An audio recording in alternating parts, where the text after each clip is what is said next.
Hello and welcome to Living Stories, The Other City, a writing presentation thanks to WestWords. So today I'll be hosting your workshop. My name is Liz Ledden and I'm a children's author.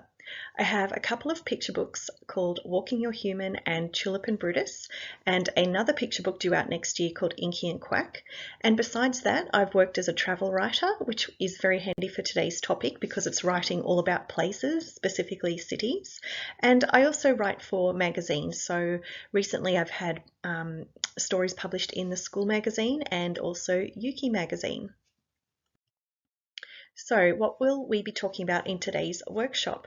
Today we're going to be talking all about a really fun writing competition which is happening right now, and it is called Living Stories, The Other City. So what is this all about? We'll be finding out more about it. We'll be deciding what you can actually write about, specifically picking a place because it's all about cities. We'll be brainstorming ideas. We'll be doing a mind mapping exercise. We'll be talking about what makes a story, and we'll be having lots of writing time so you can actually get a first draft down and something ready to work on to prepare for the competition. Living Stories, The Other City. So the competition is basically about a place. So today we're going to be talking all about writing about a specific place. It doesn't have to be real. It can be a place that is in your dreams, in your imagination. It can be somewhere that you live now. It can be a place you once lived in the past. It could be a place you might move to in the future. So basically you can choose to write a short story, so a fictional story. You can write something that's real, so like a personal essay about something that has really happened to you. If you choose either of these options, they're going to be maximum 500 words. You can also write a poem, and if you do a poem for this competition, it's maximum 25 lines. There's no word count. So this competition, you can find all the details online here at westwords.com.au on the Living Stories page. And the competition is open to lots of age categories, but today this workshop is for 10 to 12-year-olds. And for this competition specifically, you need to be a resident of Western Sydney. So if you're not sure if you live specifically in Western Sydney, the website actually lists all of the council areas that are eligible, so you can double check your council area you live with which areas are eligible for the competition. So just a reminder as well, there is one entry per person in this competition and it is actually free to enter. And there's some prizes, so we'll talk a bit more about those at the end. So first we need to decide the most major thing of all, and that's what to actually write about. So the theme is the other city. And as mentioned, it could be any city you like. It doesn't have to be real. It could be something you've just thought of or dreamed up. Or you might just like to write about the place you live in right now in Western Sydney. So we need to decide if you're going to do a real place or an imaginary place, specifically which place, and we need to decide if you're going to write a story, a poem, or a piece of non-fiction, so something that's real. Okay, so we can decide all of those things in a minute when we work on our brainstorming. For now, let's talk about where to get story ideas. So ideas are all around us. You just have to keep an ear and an eye out. And these are some tips on what you can do if you're feeling a little bit stuck or don't know what to write about. So if you want to write about where you live right now, a good thing to do is to actually go for a walk. Maybe you could take a notepad with you to write down some notes. So just look around, see what you see, what do you smell, what do you hear? Is there anything unusual or weird or different, or anything that stands out to you that maybe is something unique about your place that you live? You can take notes, you can take photos if you have a camera or a phone, and you could also draw pictures if you like to draw and you like to think of ideas that way. You could collect objects, so these might be things you find at a park, things you find in nature, just little things that are unique, different, quirky, things that might spark a story idea for you. So also you could look at what you've already got at home. Do you have any souvenirs from the place you live or used to live, or a place you once visited on a holiday? Do you have any books about this place? Do you have any objects at home that remind you of a special place? Maybe you can look at these objects and think about where they come from, who used to own them, how did they get to you? So if the place is imaginary, that's a bit different. We can't really go for a walk and explore it. But what you could do is draw it. So if you design this place, maybe that will help spark the story ideas once you think about what it actually looks like. You can then describe it. If you prefer to think in words rather than pictures, you might like to write a list of dot points of all the unique things about this place. What does it look like? What's there? Who lives there? What's it like? What are some interesting facts about it? So you can also find photos online. So this might help you think about your place in a more visual way. You could maybe make a mood board or a collage. If you ever use Pinterest, you could collect photos and make a Pinterest board about the place. This will work well for a real place because obviously you can search online for that place name. If it's an imaginary place, you could maybe still find images of what you think it might look like and still collect them and make a collage or a mood board just to help you spark some ideas about the place that you've thought of yourself. So reading is a huge tip as well for getting story ideas. So if you read other people's stories about this place, it might generate some ideas for you. You can research facts as well. You could read some non-fiction about the place if you'd like to know more about factual information that is just going to help you whether you're writing non-fiction or even a fictional story. Okay, so settings. This is a big one with this because we are talking about a place. So the setting is in fact what your story is about. So this is the major thing we need to decide is where you're going to set your story. Where is it? What is it called? These are all questions you can answer. You can actually write these down like a little interview almost, as if you're interviewing the place. You're asking it questions and you're writing down the answers, and all of this will help really firm up a decision in your mind about what this place is and what you're going to write about. What does the place look like? If you had to say what it sounds like or what you hear there, what do you hear? Is it a quiet place, a noisy place, a polluted place, a peaceful, calm place? You might like to write all of that down and just figure out how it makes you feel as well. Does it have any particular smells that you associate with it? And these could be, again, things in nature.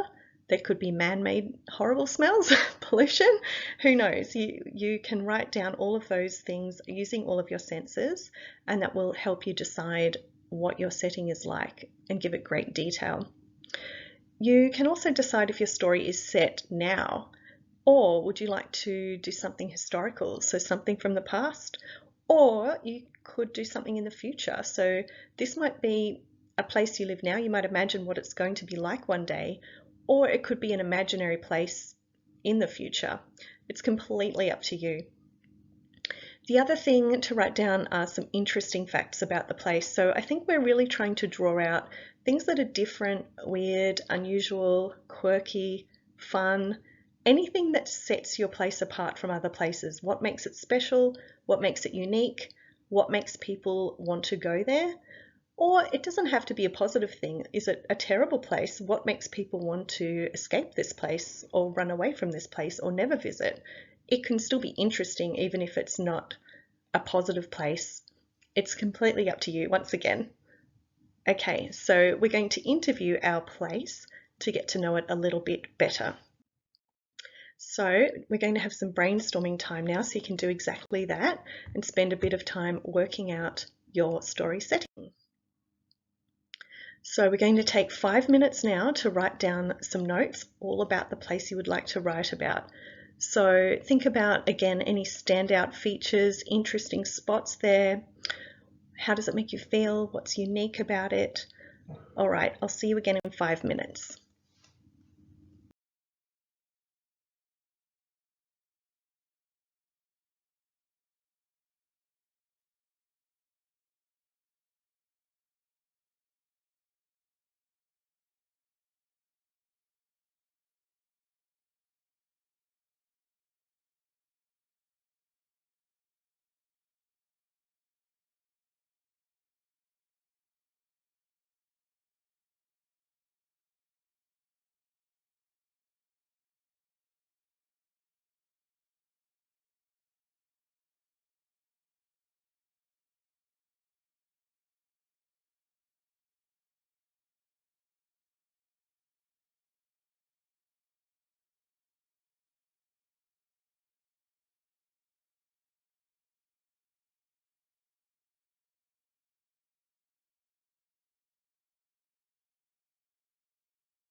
All right, mind mapping. This is another thing we can do to help us work out more about the place that we're going to write about.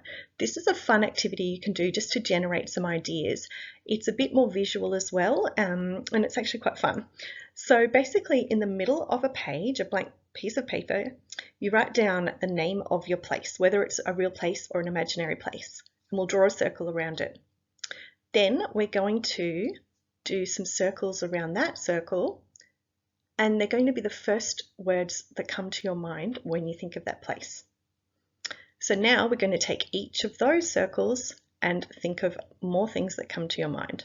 So I'll show you an example so you know what I'm talking about, and you can create a mind map of your own. So here is just a sample mind map about New York City. So basically, this is just a sample so you can see what I'm talking about. You might think of a place, New York. You might think, I'd like to write about that. What are the first few things that come to mind? Okay, we've got Broadway shows, tall buildings, Central Park, and yellow taxis. So these are all things you might think of when you think about New York.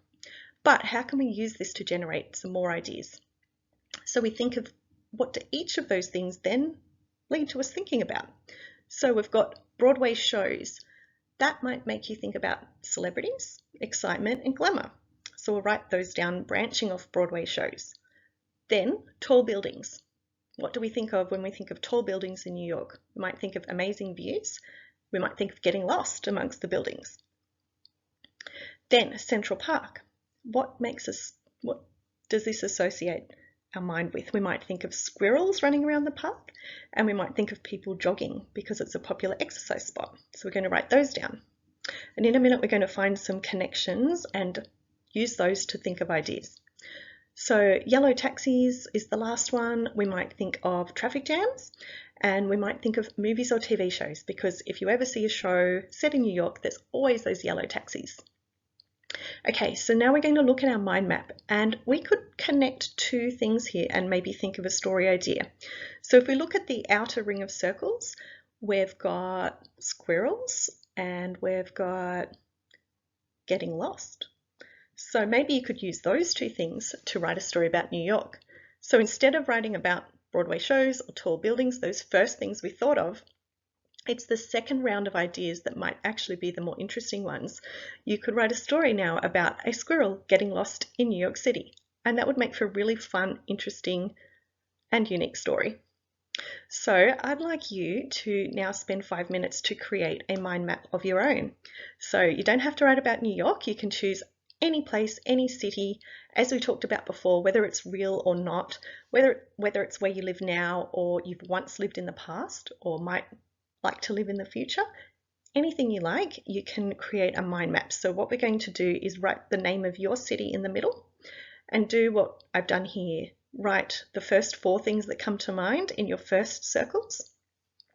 And from those, we're going to write even more ideas that come to mind. Then we're going to choose 2, and that could form the basis of your story.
Okay, so now that we've done lots of work on setting and created a mind map about a place, we can talk about characters because stories usually, not always, but usually have characters. So we're going to think about who is actually telling your story. Does it have a main character? And is it you or is it somebody imaginary? So that's called the protagonist of your story, the main character. If your story does have a character and it's not just about the place itself, you can think about the character and what they're like. So again, we can do a little interview with the character, find out their age, their personality, what they look like, what their interests are, what their mood is, what they like and dislike. From there, we can also decide, are they a human? Are they an animal? Are they something else? They might be an alien. They don't have to be a human. But because this is all about cities as well, you don't necessarily have to have any humans or animals or other characters. It might actually just be the city or the place itself that's telling the story. They might be the narrator. And again, that's completely up to you. There's not really any rules in this competition in terms of how you write the story or who is telling the story. That's for you to choose. If you do have any characters though, just think more about who else you'd like to be in your story. If there's a baddie as well, and then you can basically do some brainstorming about who all of these characters are, or just even who your narrator is of your story. So again, we're going to have a bit of brainstorming time now, all about characters. So who is your main character? We're going to write that down. And I'd like you to list if there's any other characters. So we're going to take 5 minutes to write about who is going to be telling your story and who is in it. See you in 5 minutes.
Okay, now we're going to talk about plot.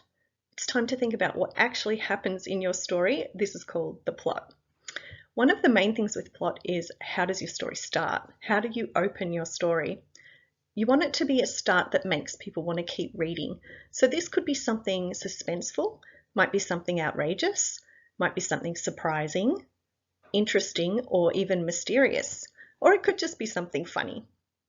There's often a problem at the heart of the story, and this is what keeps the action going in the middle of the story. And then you need to think about your ending as well, because a reader likes to come away from a story feeling satisfied that the story has properly ended.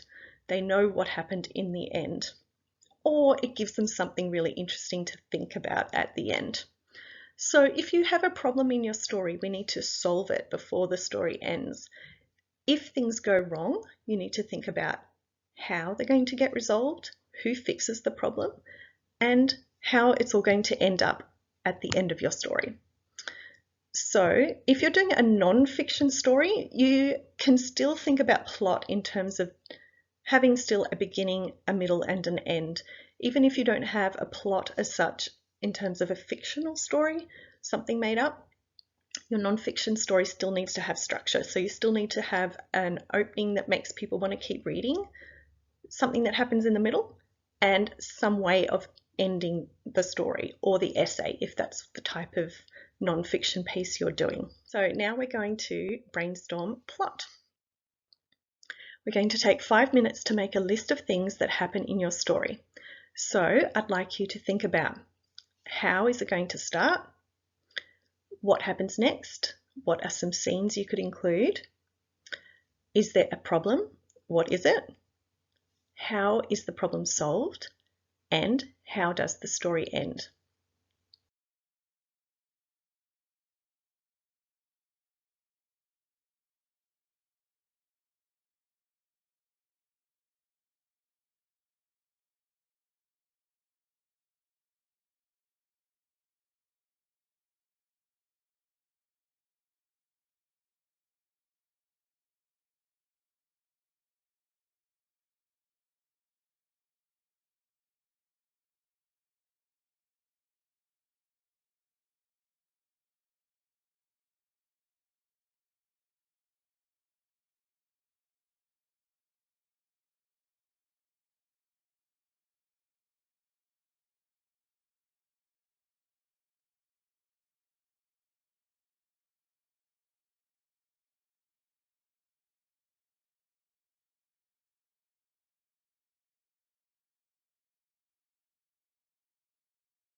All right, now that we have brainstormed all of those elements of stories, we can put all of this together to start writing the first draft of our story that we can actually enter into this writing competition.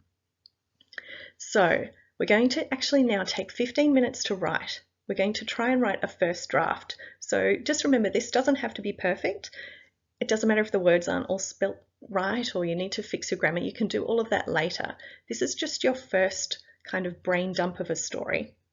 So basically, I want you to go back and read through all the notes you've made so far about setting, character, and plot, and look at your mind map because that will hopefully help you think of great ideas. You can then start writing your first draft and you can edit it later. So don't worry yet about making it perfect. You can do the changes later. Just get down as much as you can in a story form and then you can fix it as you go on. Okay, I'll see you in 15 minutes.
Okay, so now that you've got a first draft down, we can really think about entering this now into the Living Stories competition.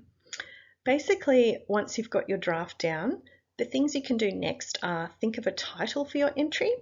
So this doesn't count, by the way, in the word count. So the word count is 500 words at the most for a story, whether it's fiction or non-fiction. If you decide to do a poem, that one can be 25 lines or less. And the other thing to think about is editing your first draft. Now that you've written a first draft, you can then go back and check for things like spelling mistakes, look at your grammar, look at your punctuation. Are the things that happen in your story happening in the right order? Does it all make sense? You can also try reading it out loud. This is a really good way to check that a story sounds good. Or sometimes errors you don't notice when they're just written down, you sometimes really find them out once you're actually reading it aloud because it just doesn't sound right. So that's a really good tip for checking if your stories need anything.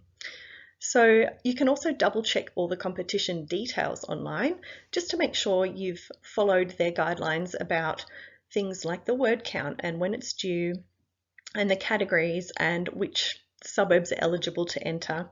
So there are rules in that sense, but in terms of your actual story or poem, it can be whatever you like, and I think the judges will just like it if it's creative and original and that it sticks to the theme of the other city. So just a little reminder about some of those details. You can enter at westwords.com.au/living-stories. And that's where you can find all of the nitty-gritty, all of those little details about the competition if there's anything you just want to double check. So prizes, we haven't talked about prizes yet. The overall winner of this competition gets $500, highly commended, so basically like second, you get $250.